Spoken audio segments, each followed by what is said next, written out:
अस्सलाम वालेकुम क्लास।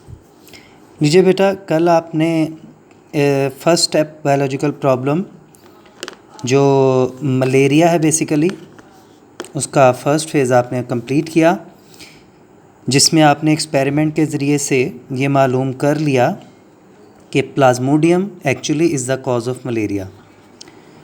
अब चलते हैं बेटा दूसरी चीज़ की तरफ। दूसरा पॉइंट जो बायोलॉजिस्ट को मसला था वो ये था कि how plasmodium gets into the blood.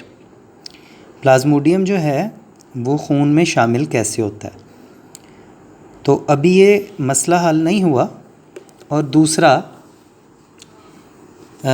एक फ़ेज़ उसका तय हुआ कि मलेरिया प्लाज्मोडियम की वजह से होता है, लेकिन अभी दूसरा फ़ेज़ उसका होना है और वो ये है इस चीज़ का पता चलाना कि प्लाज्मोडियम जो है जो मलेरिया पैदा करने वाला बेसिकली एक जरासीम है वो इंसानी जिस्म में दाखिल कैसे होता है।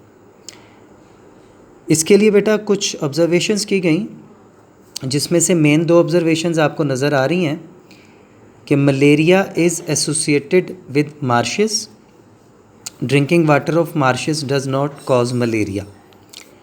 तो ये दो ऑब्ज़र्वेशंस थी कि मार्शेस यानी जो दलदली इलाके हैं जहाँ पे जोहड़ पानी वगैरह खड़ा रहता है जिन इलाकों में, उसका कोई ना कोई कनेक्शन ज़रूर है इसके साथ, लेकिन गंदा पानी पीने से मलेरिया नहीं होता। तो ये दो बातें हैं जी। फिर उसके बाद आ जाता है बेटा, from this observation it can be concluded that Plasmodium was not in the marches water. तो इससे ये नतीजा निकला कि गंदे पानी के अंदर मलेरिया का प्लाज्मोडियम नहीं था, क्योंकि उसको पीने से मलेरिया नहीं होता, तो इसका मतलब है उसमें प्लाज्मोडियम नहीं है। But it must be carried by something that comes to marches.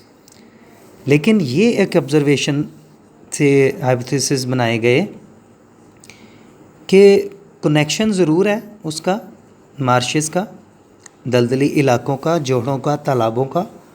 उसकी रीज़न है कि उस कनेक्शन को ऑब्ज़र्व करना है, but it must be carried something that comes to marshes water. इन 1883 a physician A.F.A. King listed 20 observations।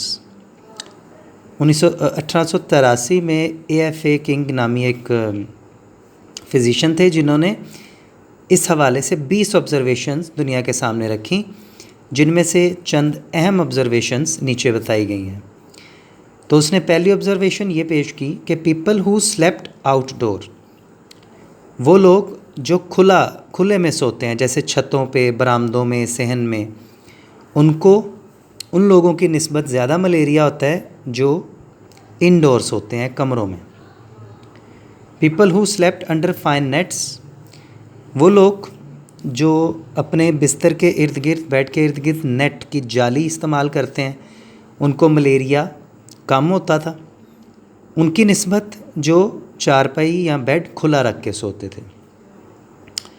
Individual who slept near a smoky, वो लोग जो स्मोकी फायर्स यानी आग के धुएं वगैरह के करीब सोते थे, उनको मलेरिया नहीं होता था। तो आज भी ऐसा ही है, मच्छर धुएं से परेशान होकर भागता है।